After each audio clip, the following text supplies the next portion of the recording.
नमस्कार। मैं प्रोफेसर सतीश चंद्र झा अपने चैनल में आपका पुनः स्वागत करते हैं। जीवन में जब परिस्थितियां विरुद्ध हो जाए तो फिर भलाई इसी में है कि आप कुछ दिनों के लिए शांत होकर उन परिस्थितियों का अवलोकन करें, धाराओं के विपरीत तैरने का प्रयास न करें और अपने मन पर नियंत्रण रखें। दरअसल जून माह के लिए कन्या लग्न के संबंध में कुछ बातों को लेकर आज मैं उपस्थित हुआ हूं।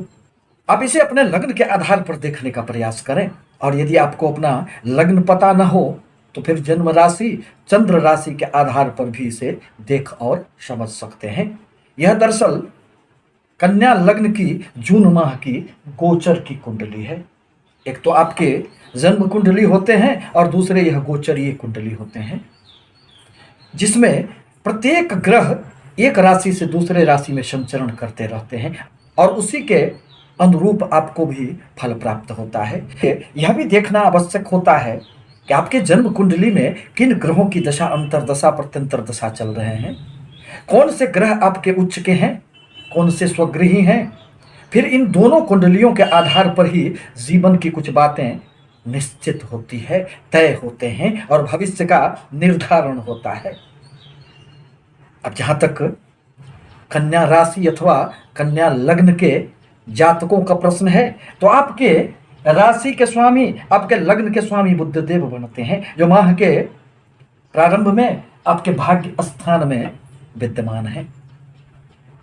यही भाव कुंडली का आत्मविश्वास का होता है, यही सफलताओं का होता है, यही यश मान सम्मान का भाव होता है, क्योंकि व्यक्ति तो यही होता है। और इस भाव के स्वामी गोचर बस जिस भाव में जाते हैं उस भाव से संबंधित फलों में वृद्धि हो जाती है। अतः यह निर्विवाद रूप से कहा जा सकता है कि भाग्य का आपको भरपूर साथ मिलेगा।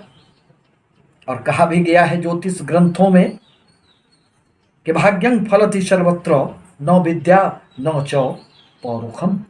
आप अपने पुरुषार्थ के बदौलत, आप अपने ज्ञान विद्या के बदौलत बहुत कुछ तब तक नहीं कर पाते हैं जब तक आपको भाग्य का साथ नहीं मिलता है। दरअसल बुधदेव अभी सूर्य के नक्षत्र में संचरण कर रहे हैं और सूर्य आपके भाग्य स्थान में बुध के साथ ही बुधादित्य योग का निर्माण कर रहे हैं। परिणामतः यदि विदेशों से संबंधित आपके कोई भी व्यापार हो तो इसमें तो सफलताएं मिलेगी।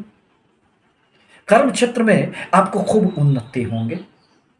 माह का पूर्वार्ध आपके लिए बहुत अधिक सुखद नहीं कहा जा सकता है। इसका कारण आपके लिए शुक्र की स्थिति अष्टम भाव में बैठना राहु के साथ यह बहुत सुखद नहीं कही जा सकती है। शुक्रदेव आपके धन स्थान के स्वामी बनते हैं, यह तो ऐश्वर्य के कारक हैं। अतः 18 जून को जब तक शुक्र का राशि परिवर्तन नहीं हो जाता और वह आपके अष्टम स्थान से निकलकर आपके भाग्य स्थान में प्रवेश नहीं कर जाते, तब तक आपके लिए जीवन में थोड़ी मुश्किलें बनी हुई रहेगी।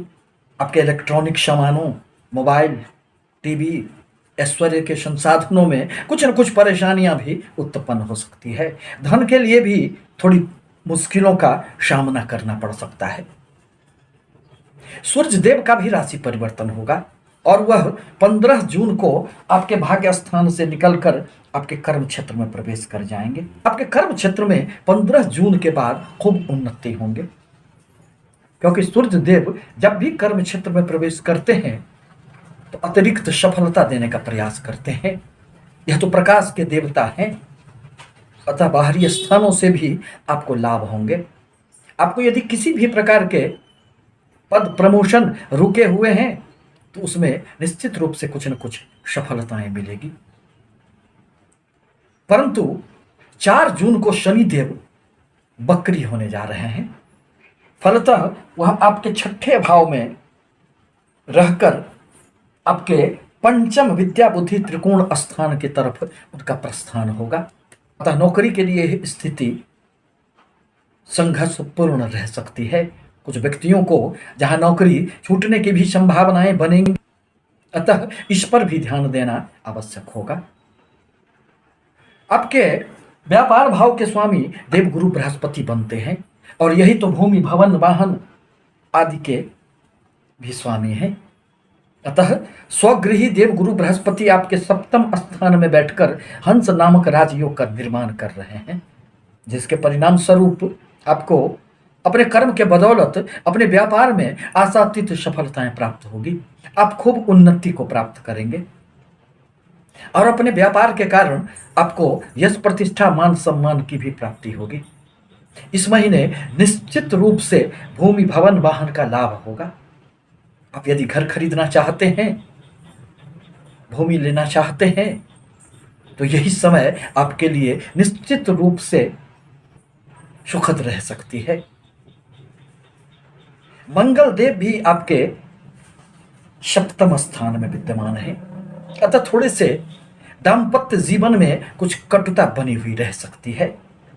मंगल देव का राशि परिवर्तन होगा और वह माह के अंत में आपके अष्टम स्थान में प्रवेश कर जाएंगे, परंतु जब तक यह आपके सप्तम स्थान में विद्यमान है, इनकी सातवीं दृष्टि आपकी राशि पर भी पड़ रही है, आपके लग्न पर पड़ रहे हैं।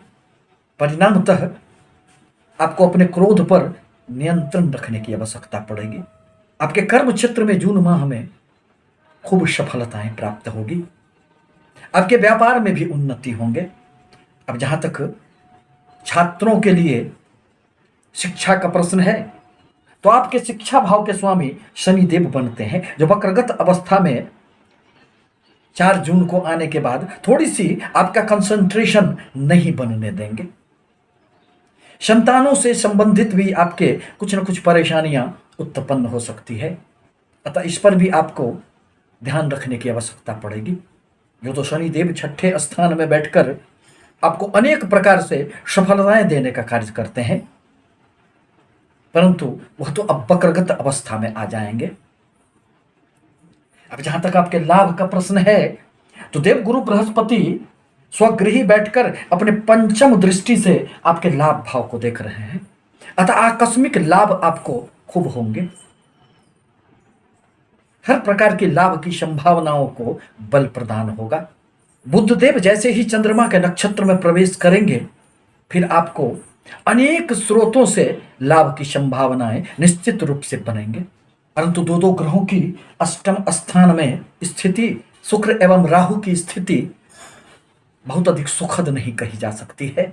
शुक्र एवं राहु की युति अष्टम भाव में व्यक्तियों को अनैतिक संबंधों के प्रति आकर्षण पैदा करने का कार्य करता है, अतः आवश्यक है कि आप किसी भी प्रकार के गुप्त रूप से आपके यदि कोई भी क्रियाकलाप हो तो आप संभल कर चलें। इस प्रकार कहा जा सकता है कि जून का माह कन्या राशि के लिए पूर्वार्ध की अपेक्षा उत्तरार्ध में बहुत अधिक सुखद रहने वाले हैं। आपसे निवेदन है कि हमारे चैनल को लाइक करें, सब्सक्राइब करें, ताकि मैं अपने विचारों से आपको अवगत कराता रहूं। धन्यवाद।